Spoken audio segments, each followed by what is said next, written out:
5, 4, 3, 2, 1. Well, the saying, it's never over until it's over, is certainly one we use in rallying on a regular basis. The second to last round of the Dunlop WA Rally Championship produced yet another twist to the outright championship chase. The O'Dowd Fever pairing relinquishing their championship lead after a DNF 2 rounds back. Playing catch-up, they took the win on the WA Car Club's Curry Rally, but still trailed the leader Ben Searcy by 26 points. Unfortunately for Ben and co-driver Damon Nicoli, it was their turn for a DNF with an electrical issue on the second loop of the Morley Tyre Safari Rally. That left them with 0 points from the round and now trailing O'Dowd in second place, 42 points back. Okay. I've got one. A very welcome return to the Mundaring area for this event. Some great roads in this part of the state and just 40 minutes for the Perth CBD. 36 cars on the entry list, heavy rain in the lead up to the event, requiring the organisers to make last minute changes to the route. 3 stages looped 3 times, 2 service opportunities, just on 100 k's competitive scheduled. Yeah, the plan today obviously is to go out and do the best we can. Hopefully we can do well and grab some points back off Ben. Dunrecce, challenging roads out there. We're going to have your wits about you today for sure. I think the trick will be to stay on the road. Very wet in places, a lot of water, but look, it's the same for everyone. So we'll car 1 on the road. We'll go out and give it our best shot and see where we end up. John O'Dowd pre-event, hoping for the best. He and co-driver Tony Fever getting off to a cautious start, but upping the ante on the next 2 sections in a good little battle with returning Dylan King. The Skoda pairing taking the win on SS3, King and Tierney copping a 10-second penalty for a late arrival into control. O'Dowd a slender 0.7 of a second lead into the first service.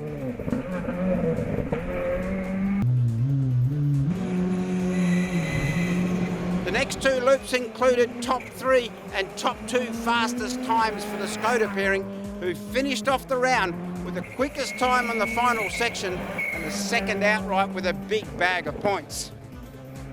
The King-Tierney combination making a return to the championship after a lengthy break. Yeah, I think it's been about 3 years, so I'm pretty excited to get the new car out. It's been in the making for the last 2 years, so yeah, pretty excited.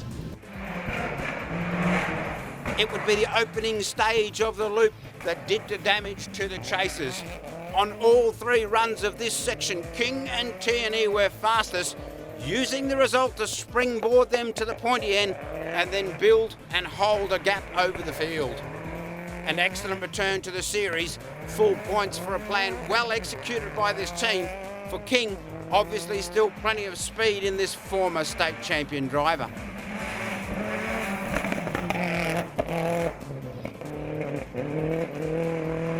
As mentioned at the top of the show, a disaster for the series leader Ben Searcy.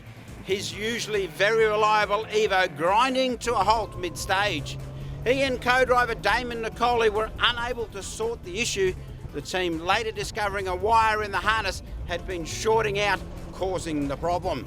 That said, again, good pace by these guys, a couple of 3rd fastest times until the DNF. Our aim is as normal, like we have been doing the last couple of rounds. As long as we stay in that window where we can have a go at it, have a go at the outright win, I'm happy, and we're going in the right direction. So opportunities is what we're looking for. The always hard-charging Craig Rando would unfortunately miss his opportunity in the early stages of the event. A wrong slot and an off in the slippery conditions of the first stage cost he and co-driver Stephen Wade a heap of time. A cautious approach to the second 2, another that hemorrhaged valuable seconds. They'd work hard for the rest of the event, setting top 3rd and 4th fastest times, pushing back up the leaderboard from as low as 7th. At event's end, they'd benefit from the hard work climbing back to 4th place and getting a bonus position after mechanical issues for Max McRae. 3rd place for Rando and Wade. Yeah, we decided to do Targa West Rally just to give Max a bit of experience in the tarmac. But we got a bit of a noise in the gearbox at the end of his first day, decided to pull out, but then we couldn't get the parts in time. There's a bit of a stockage supply problem back in Europe, so we waited till the last minute and then decided that we weren't going to get it. Didn't want to risk the box when it was noisy, so we've hired the car off Race Stock, the Peugeot.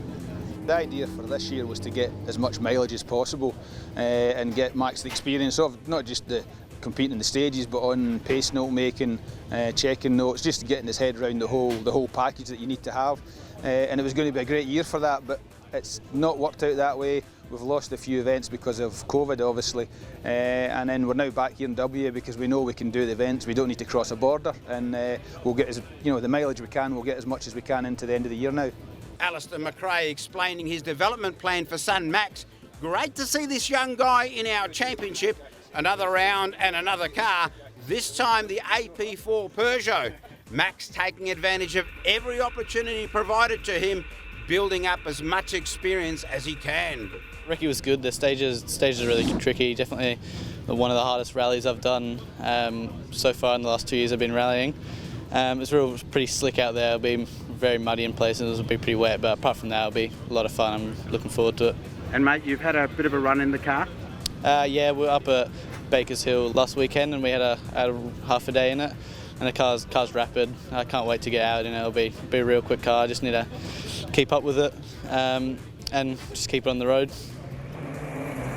And keep up with it, he did. Third place outright by the time he'd reached the second service. A brilliant display of driving across the tough conditions in a new car. A couple of faster stage times in the mix and holding on to a podium spot comfortably. Unfortunately, an issue with the power steering on the Peugeot developed on special stage 7. Although Max wrestled it like a seasoned pro, he had to concede a spot and finish 4th. A spectacular effort from this rapidly advancing young driver. Putting aside the disappointment of a DNF in the last round, Dave Thomas and Paul Helm jumped out of the blocks early with clean and consistent stage times in the tricky conditions. They were the quickest of the bunch just off the lead pack, setting consistent top 5 stage times and taking 5th spot at event's end.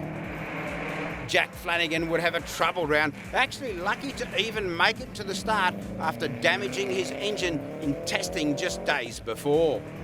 A puncture early in the piece and then an intermittent engine power loss issue across the rest of the event put Pade to a podium result, 6th place at the final service.